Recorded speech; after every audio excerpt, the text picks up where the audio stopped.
की कहावत है, बता दें कि जैसे जाके बाप मताई तैसे ही ताके लड़का। जैसे बाप मताई के गुण होते हैं वैसे ही लड़कन के गुण होते हैं। हाँ, बुरा नहीं मानना,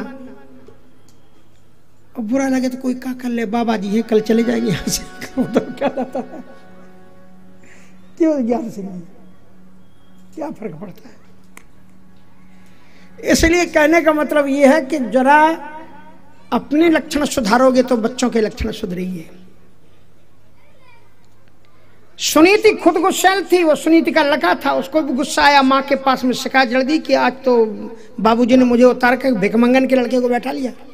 सुनीति वहां पर आई और एक झटके से पुत्र को उतारा पिता की गोद में और एक थप्पड़ मारते हुए, खबरदार मुझे पिता की गोद में बैठने का ख्वाब देगा, तू ये सोच रहा होगा राज सिंहासन पर बैठ जाए।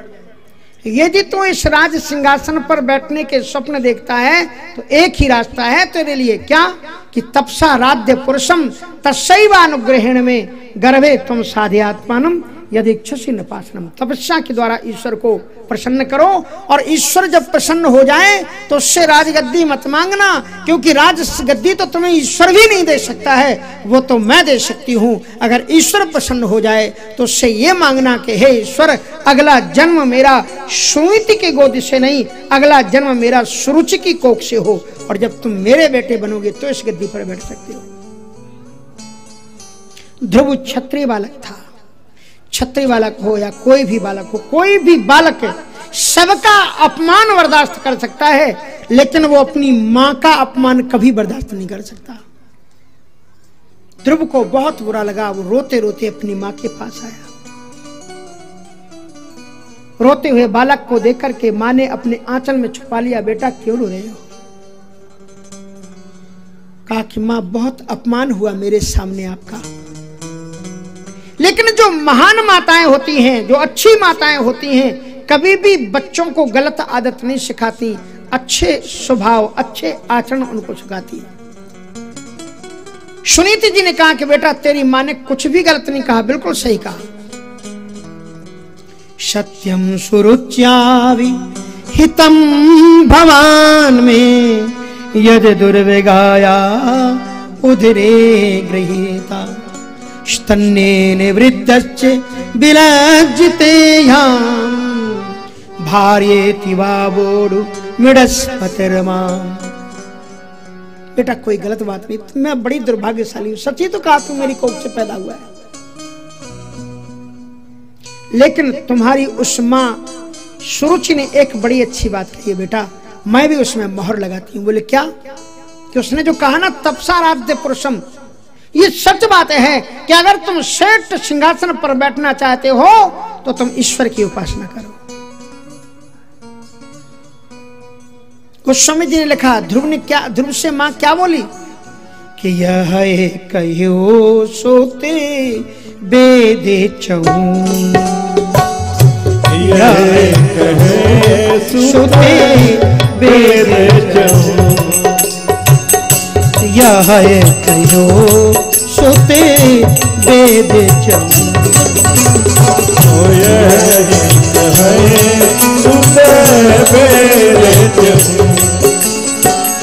श्री रघुवीर चरण चिंतन तज। श्री रघुवीर चरण चिंतन तज नाहिन सुख कहूं यह कहो सोते वेदे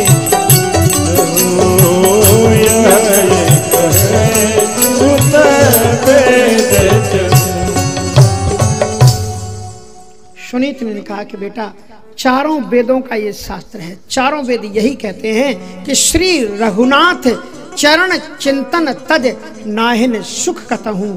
परमात्मा के पाद पद्मों को छोड़कर के दुनिया में कहीं भी सुख नहीं है। 5 वर्ष के लाडले बेटे को माता, ऐसी ऐसी महान माताएं होती थी, हम तैयार बैठे हैं, देखें यहाँ कोई माता हो तो दे दो हमको, 5-7 वर्ष का बच्चा ले जाए हमको। माता सुनीति ने 5 वर्ष के लाडले बेटे को अपने आंचल से लगाया, दूध की धार बहने लगी और बैठ गई। कहा कि जाओ बेटा भगवान की उपासना करो। है किसी माता में औकात की कह दे कि जाओ बेटा 5 वर्ष का भजन करो। मां की परिक्रमा करके ध्रुव जी महाराज चल दिए। नारद जी महाराज ने देखा ये बालक कहां जा रहा है। अच्छे चेलों की तलाश में रहते थे वो, समझ गए कि अच्छा चेला है हमारा नाम करेगा। 2 चेलों ने नारद जी का नाम किया है। श्रीमद् भागवत की मात में लिखा है, जयति जगत मायाम यस्य कायाधवस्ते, कयादु के बेटे प्रहलाद, यस्य कायाधवस्ते वचन रचन मेकम केवलम चाकलय ध्रुवपद मति मापो ध्रुवपति मपियातो। और ध्रुव, प्रहलाद और ध्रुव ये दोनों नारद जी के चेला थे। नारद जी महाराज सामने आ गए। कहा बेटा कहां जा रहे हैं? कहा हम तपस्या करने जा रहे हैं। जी बोलिए कोई तुम्हारी उम्र है? ये कोई तुम्हारी उम्र है? तो ध्रुव ने पूरी कथा सुना दी कि हमारा ऐसा ऐसा अपमान हुआ और मैं अपमान बर्दाश्त नहीं कर सकता। नारद जी ने कहा कि बेटा अभी तुम बच्चे हो, नाद नाप पर मानम बा सम्मानम बापी पुत्र का लक्ष्य आमा कुमार से शक्त से कीटना दिजू। अभी तुम्हारी 5 वर्ष की अवस्था में क्या मान और क्या अपमान, अभी तुम्हारे खेलने खाने की देर है। घर लौटो, खाओ पियो मौज करो। कहां तुम जंगल में? ये ऐसा आसान थोड़ी रास्ता तपस्या करना। ध्रुव ने कहा नहीं अब हम नहीं जा सकते लौट करके, हम वचन देकर के हम नहीं आएंगे। अच्छा तुमको यही अपमान हुआ है, चलो तुम्हारे पिताजी मेरे चेला है, मैं उनको डांट दूंगा और तुम्हारे लिए मैं 5 गांव दिलवा दूंगा, फिर तुम्हारी माँ और तुम संतुष्टि से वहां पर रहना, वहां तो किसी का राज्य नहीं चलेगा, उत्तम का भी राज्य नहीं चलेगा। ध्रुव ने कहा नहीं हम नहीं जाएंगे। कहा अच्छा चलो अगर हम तुम्हारे पिता को डांट करके कह देना तो आधा राज्य तुम्हें मिलेगा और आधा राज्य उत्तम को मिलेगा, अब तो तुम राजी हो ना? अब बिल्कुल नहीं जाएंगे। उसके बाद में कहा कि तुम मेरी अभी क्षमता नहीं जानते हो, मुझे तुम्हारे पिताजी इतना मानते हैं कि यदि मैं उनको आज्ञा दे दूंगा कि इसमें आदेशा, ये गुरु जी की आज्ञा है, तुम पूरे राज्य का मालिक ध्रुव को बनाओ, तो अब उत्तम को राजा बनाया ही नहीं जाएगा, मेरे आदेश से तुम राज्य सिंहासन पर बैठे हो, लौट चलो। ध्रुव ने कहा कतई नहीं जाएंगे हम। बोले क्या हो गया? कहा इसलिए कि अभी तो हमने तपस्या शुरू नहीं की और केवल उसके नाम पर चलने से राज्य मिल रहा है, और अगर कहीं तपस्या शुरू कर दी तो परम पद तो मिल ही जाएगा, इसमें कोई संदेह नहीं है। नारद जी महाराज बड़े खुश हुए। स्वयं समो भगवता, आप तो वो रास्ता बताओ जिससे भगवान का प्रेम बढ़े। और जब ये बात कही कि वो रास्ता बताओ तो फिर नारद जी ने कहा तो फिर सुनो, सही रास्ता वही है जो तुम्हारी माँ ने कहा था। सत्यम सुरक्षा विहितम भगवान में जो तुम्हारी माँ ने तुम्हें उपदेश दिया है, सचमुच में श्रेष्ठ जन न्याय विहिता पंथा न मतो निश्रेयसाय। भगवान वासुदेवस्तम भज तत् प्रवणात्मना। फिर नारद जी महाराज ने बताया कि देखो बगैर गुरु किए तुम कितनी साधना जब तप कथाएं सुन लो कोई फल नहीं होता, इसलिए तुम्हें पहले गुरु मंत्र लेना चाहिए,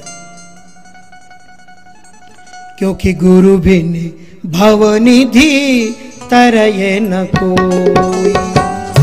गुरु बिन भवनिधि तरये न कोई, जो बिरंचे शंकर सम। गुरु बिन भवनिधि तरये न कोई, जो बिरंचे शंकर सम होई। गुरु बिन भवनिधि तरये न कोई, गुरु बिन भवनिधि तरये न कोई, जो बिरंचे शंकर, जो बिरंचे शंकर सम होई। गुरुर्ब्रह्मा गुरुर्विष्णु गुरुर्देव महेश्वरा, गुरु साक्षात् परब्रह्म, तस्मै श्री गुरुवे। गुरु बिन भवनिधि, गुरु बिन भवनिधि तरये न कोई, जो बिरंचे शंकर सम।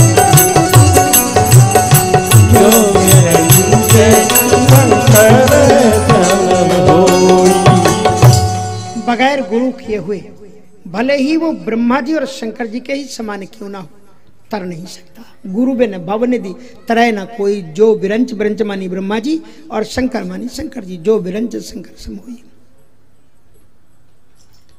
ध्रुव जी महाराज ने कहा मैं कहाँ जाऊं, सीधे धड़ाम से नारद जी के चरणों को पकड़ लिए, कहा कि आप ही मेरे गुरु हो।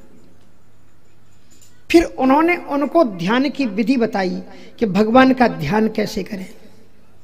श्रीवत्सांकम घनश्यामम पुरुषम वनमालिनम शंख चक्र गदा पद्मई रविव्यक्त चतुर्भुजम। नारायण का ध्यान बताया। शंख चक्र गदा पद्म नीलांबुज श्याम, अद्भुत उनकी छवि, कमल के सदृश जिनके नेत्र, मधुर मधुर पादार बिंद, पीताम्बरी लहरा रही है, कटी वस्त्र बंधा हुआ है। ऐसे भगवान का ध्यान करना। और मंत्र, तो मंत्र बताया। आप सभी लोग 3 बार बोल रहे हैं इस मंत्र को। अपने पद्मासन से बैठ जाएं और हम उच्चारण करते हैं, उसके बाद में पीछे से आपको बोलना है। ओम नमो भगवते वासुदेवाय। ओम सभी लोग बोले भगवते वासुदेवाय। ओम नमो भगवते वासुदेवाय। ओम नमो भगवते वासुदेवाय। ओम नमो भगवते वासुदेवाय। ओम नमो भगवते वासुदेवाय। मंत्रेणानेन देवस्य कुर्याद् द्रव्यमयीं बुधो सपर्यां विविधैर्देशैर् देश काल विभाग। भगवान की कोई भी मूर्ति अपने पास में रख लो, चाहे लकड़ी की, चाहे मिट्टी की, चाहे लोहे की, चाहे अष्ट धातु की, और देश काल के अनुसार स्नान करा के, पुष्प चंदन लगा के, आरती और भोग लगा करके, और फिर भगवान के इस मंत्र का तुम जाप करना। ध्रुव जी महाराज अपने दैदीप्यमान राज्य का परित्याग करके ब्रजमंडल में जमुना जी के किनारे मधुवन में पहुंचे, और वहां जाकर के उन्होंने नारद जी के बताए अनुसार 5 वर्ष की अवस्था में साधना शुरू कर दी। शर्वे तो मने आकृष्य हृदय भूतेन्द्रियाशयम्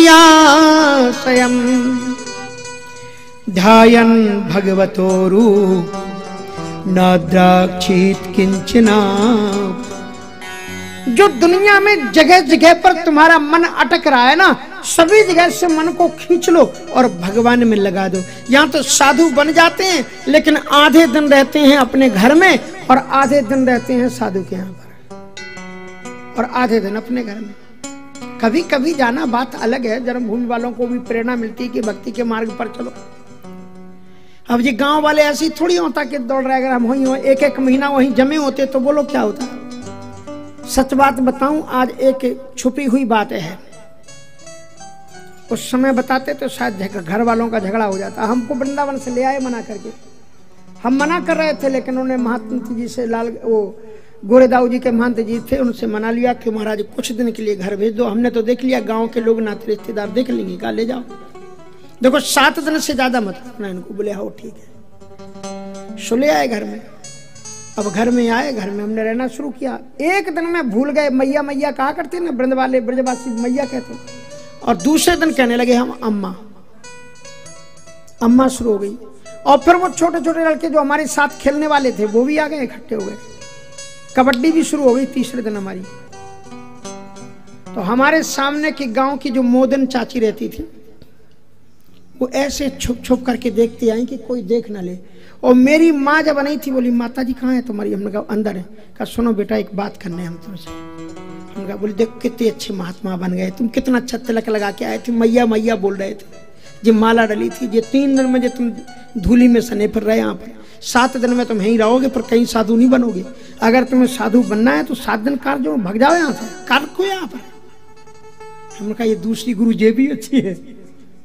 सो हम सुबह 4 बजे भाग लिए फिर दोबारा। आते थे, एक दिन से ज्यादा नहीं रुके। बता दें ये लोग गारंटी से कि अगर हम 1-2 रात वहां रुके।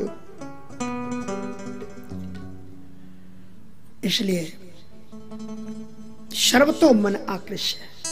ध्रुव जी महाराज ने सारी जगह जो मन आकृष्ट था, जगह जगह से सभी जगह से मन को खींच लिया और भगवान में लगा दिया। राम जी ने क्या कहा विभीषण से कि सबकी ममता तागे बटो, सबकी ममता तागे बटोरी, मम पद मन ही बांधे बरडो, मम पद मन ही बांधे बरडोरी, समुदर शिक्षा कछुना समुदर शिक्षा कछुनाहि,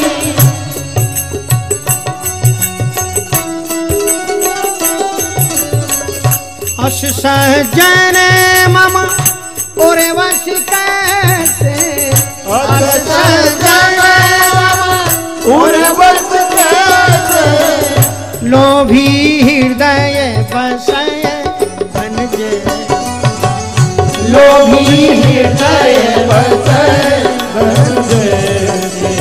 तो ध्रुव जी महाराज ने सर्वतो मन आकृष्ट, सारी दुनियादारी से मन को समेट लिया और हृदय भूतेन्द्रिया स्वयं, इंद्रियों का भूतों का जो परम सार परमात्मा है उसको बैठा लिया।